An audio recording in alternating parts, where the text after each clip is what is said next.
Hello and welcome to the Franz van Kat interview. I'm Annette Young. Well, the battle for the Republican presidential nomination is increasingly looking like a two-horse race. Mitt Romney scored a sizable victory over his closest rival, Rick Santorum, in the Illinois primary, but it's maybe a little bit too soon to savour the victory because all eyes are now turning towards the Pennsylvania primary. Pennsylvania is actually not until April 24, but it's essential that Santorum, who's been representing the state for some 16 years in Washington, wins. Now, somebody here in the studio who's very close to the action is the Governor of Pennsylvania, Tom Corbett. Tom, thank you so much for being with us. I understand you're here actually in Paris at the moment to meet with French investors, but clearly our interest is talking to you about the Republican presidential race. So let me start by asking you, Romney obviously got this sweeping victory, which he was really looking for in Illinois. Right. But how much closer is he to receiving the nomination? Well, no, thank you for having us on. And the one thing you really need to follow is the delegate counts. The more delegates he has, the closer he gets to the nomination. The last time I looked at the total, he had considerably more than Senator Santorum had.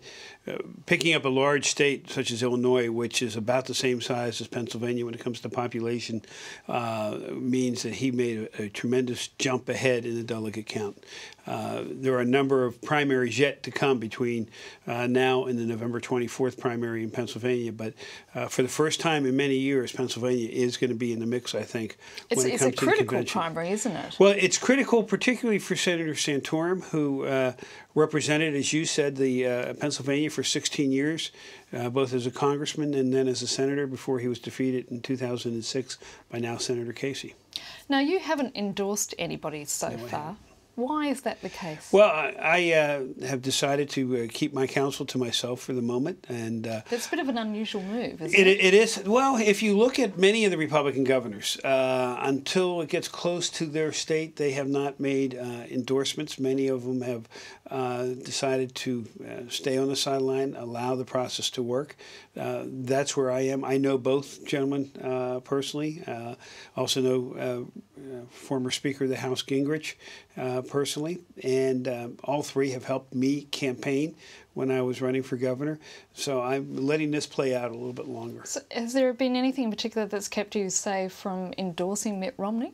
Well, as I said, I've known Senator Santorum before he even ran for Congress. And one of my members of my staff have gone over to his campaign staff. My media person is his media person.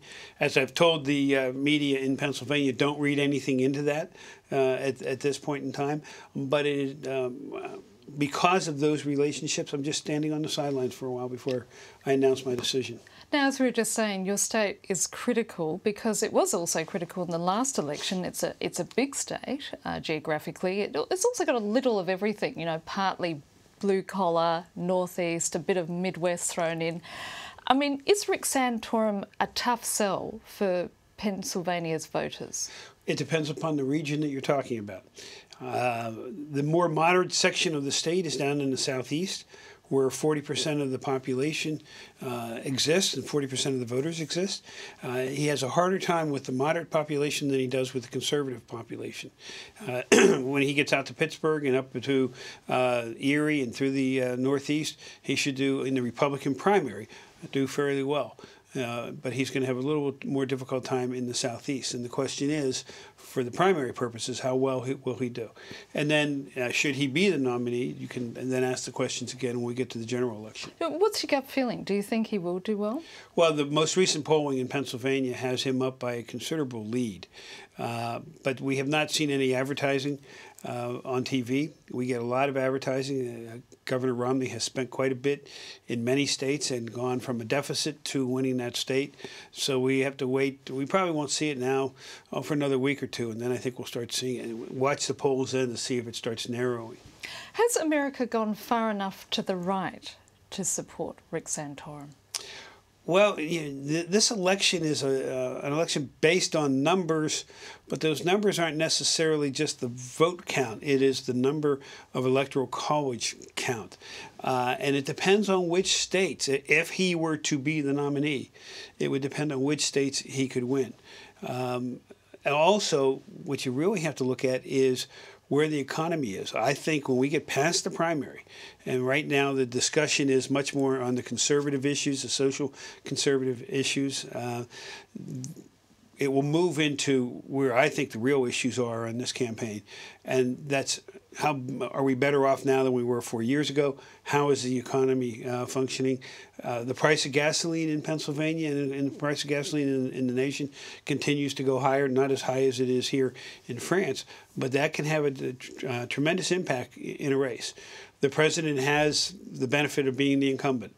Very difficult to defeat an incumbent. It happens rarely. So he has that advantage. But if something were to happen, something happening in the Mideast that would affect our economy, something happening here in Europe, particularly in the southern portion, southern countries, it could have an impact on the economy that could impact the outcome of the race in November. There's a long time between now and November. I know, and as they say, a week is a long time in politics. A day is a long time. The end of the year is an eternity. That's right. But I mean, coming back to the whole, Republican nomination race, it has been a bit all over the shop, hasn't it? It certainly hasn't been. How did you describe it to me? Beforehand, I was saying in Australia we'd call it a dog's breakfast. I've never heard the term, but now that I can picture it, I agree. It has been all over the place. You've had a number of players. I think we started out with 9. We're down to 4, but realistically we're down to 2. So there's been a winnowing of the field. So yes, it really has been. But there's been a lot of questions and issues raised about, their religious convictions. I mean, it seems like at some point each is trying to outdo each other in terms of, making various statements on social justice issues. Well, that's what happens in primaries. You have to appeal to the base of the party. The Republican Party, overall is a conservative party, but has a spectrum within it, just as the Democrat tends to be a little more liberal party, but has a spectrum in it. What I have found when you're running for office and you're past the primary, on a scale of 1 to 10, the conservatives are the 7s, 8s, and 9s, the liberals are the 1s, 2s, and 3s, and you're fighting for everything in the middle. So you have to be able to come back to the middle, and you will see the candidate come back to the middle. Now, you yourself has attracted some controversy recently with your support for a bill that would require women to have an ultrasound before an abortion. In fact, you're quoted as saying, just close your eyes when asked. Well, that wasn't a complete quote. We've been trying to explain that to people, and the question was that can they be forced to look at it? And I believe, as I answered it, and I don't have the video here, so they can't be forced to look at it. They can close their eyes. That's how it was put. But it gives you some idea of just the nature of the political debate now taking place. Well, it is, and it's the nature of the debate that really came down from the national campaign into Pennsylvania. There's a bill in the legislature that would require an ultrasound, nothing invasive. Ultrasounds are given all the time. It would pass over the body, and the woman who is planning on having an abortion would be given the opportunity one last time before she makes a very serious decision whether to take a look at that ultrasound. Governor Corbett, now coming back to the election, what do you think of President Obama's chances, given that the economy is now starting to turn around? Right now, his chances, I think, are better than average, better than 50-50, I should say, because the economy is starting to turn. But as you see the price of gasoline tick up, his chances become a little more How much difficult. Is he directly responsible for those? It doesn't matter. In the United States, it doesn't matter because they always will blame, the governors will be blamed, presidents will be blamed, that we're not doing enough to be able to keep the price of gasoline down. We have asked, governors have asked the president to waive some of the specialty blends on gasoline right now so that the more expensive blends that we have to use in the summertime because of emission standards would be waived and keep our prices down a little bit. And we're waiting to hear what they say from that, and that's a possibility. But if the economy improves, his chances improve. If the economy gets worse, his chances decrease. But it's going to be a tough battle for you guys, do you think? It will be a tough battle for both sides. I think he is going to have a more difficult election this year than he had 4 years ago. Governor Corbett, thank you so much for being with us. And that's it for this edition of the Frans van Kat interview. Stay tuned for more news and headlines, which are coming up very shortly.